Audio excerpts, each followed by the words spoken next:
crónica semanal de Perú Político del 18 al 24 de julio del 2007 tenemos dos importantes noticias. En primer lugar, el Frente Amplio Cívico de Arequipa y el Frente de Defensa Regional Agrario de Apurímac decidieron suspender por 48 horas las acciones de protesta que desarrollaban en sus respectivas jurisdicciones.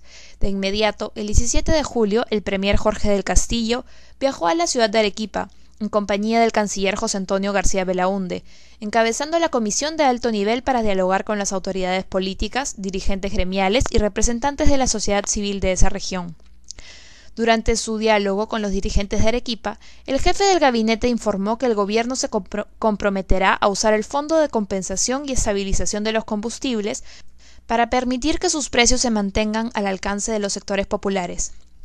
Del Castillo refirió que el citado fondo se ha incrementado de 20 a 100 millones de dólares con la finalidad de evitar una subida abrupta en los precios de los combustibles a pesar de las fluctuaciones en los mercados internacionales.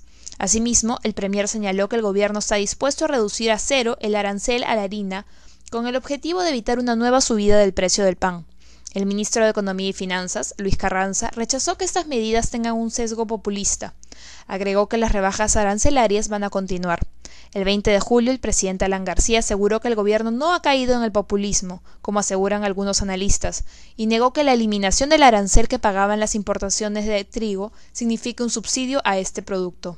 Solo bastaron 3 horas para que el 19 de julio la Comisión de Alto Nivel del Ejecutivo, encabezada por el ministro de Agricultura Ismael Benavides, acompañado de los viceministros de Transportes y Salud, lograra un entendimiento y firmara un acta de acuerdo con los agricultores de Andahuaylas, quienes dieron por concluido de manera definitiva el paro que realizaban en esta localidad.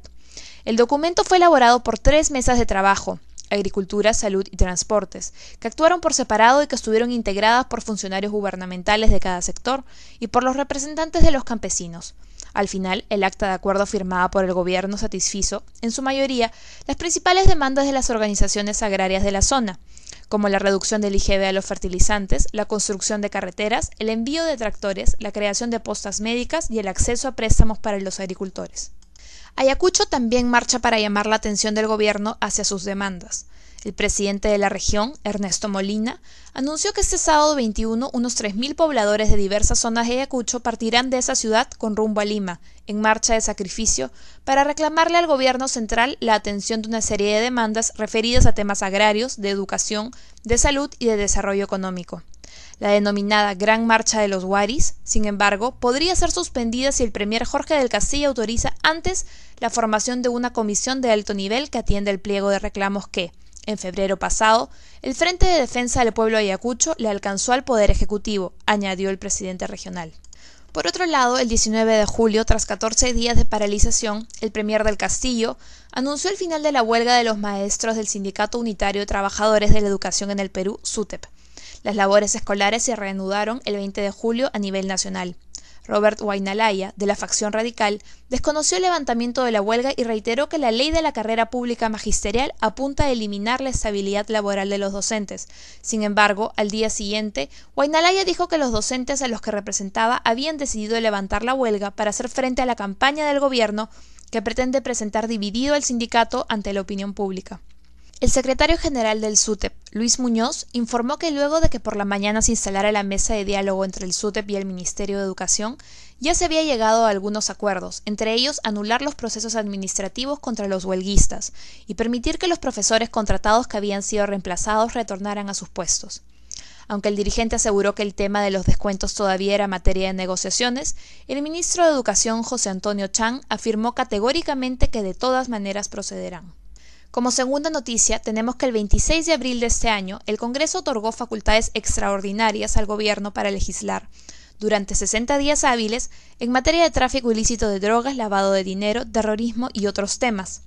Casi 3 meses después, y a 5 días del mensaje presidencial, con ocasión de las fiestas patrias, este paquete legislativo fue presentado por el presidente Alan García y la ministra de Justicia María Zavala. Desde ese momento comenzó a dilucidarse que el paquete legislativo elaborado por el Poder Ejecutivo para luchar contra el crimen organizado venía con sorpresa. Resulta que un párrafo del extenso Decreto Legislativo 982, que modifica el artículo 200 del Código Penal, establece que los altos funcionarios del Estado serán sancionados con la inhabilitación si participan en huelgas. Esta figura delictiva hubiera pasado desapercibida entre tantas otras, si la ministra de Justicia no hubiera precisado a quiénes afectaba esta disposición: ministros, congresistas, alta dirección de los ministerios, presidentes de gobiernos regionales y alcaldes. La titular de Justicia fue cuidadosa al señalar que se seguirá respetando los derechos a huelga y a la sindicalización de los servidores públicos. ¿Cómo un delito así se incluyó en el paquete de lucha contra el crimen organizado?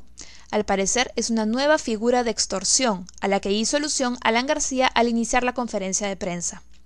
Este no es el único punto controvertido de la ley que modifica el Código Penal.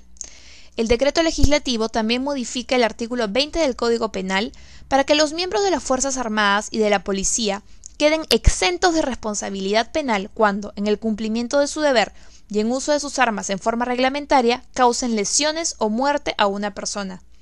Para el director de la Asociación Pro Derechos Humanos, APRODE, Francisco Soberón, no se puede exonerar de responsabilidad penal a las Fuerzas Armadas antes de que realicen sus operaciones.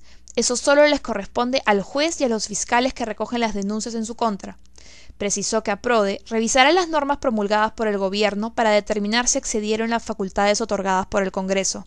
De ser así, iniciarán un proceso de inconstitucionalidad. Como era de esperarse, el presidente regional de Cusco, Hugo González, afirmó que las disposiciones legales dictadas por el Ejecutivo para sancionar con la inhabilitación a las autoridades que fomenten protestas constituye parte de un proceso restrictivo contra las regiones.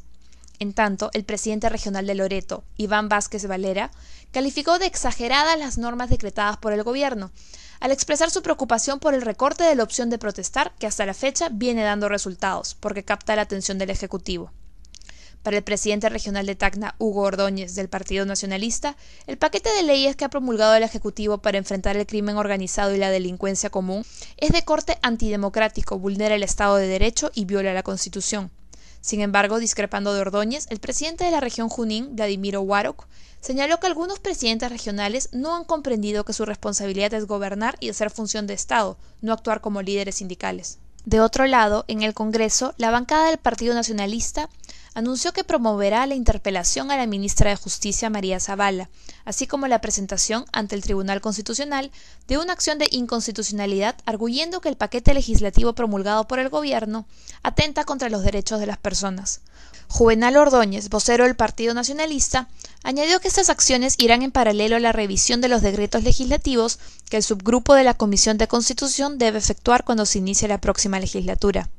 Al respecto, el portavoz oficialista, Javier Velázquez Quesquén, indicó que si la subcomisión determina la inconstitucionalidad de alguna norma, podría recomendar al Pleno su derogatoria parcial o total. Mientras tanto, la bancada de Alianza Parlamentaria anunció que presentará un proyecto de ley para dejar sin efecto el mencionado decreto. El proyecto sostiene que la norma no se encuentra dentro de las facultades que el Congreso le otorgó al Ejecutivo.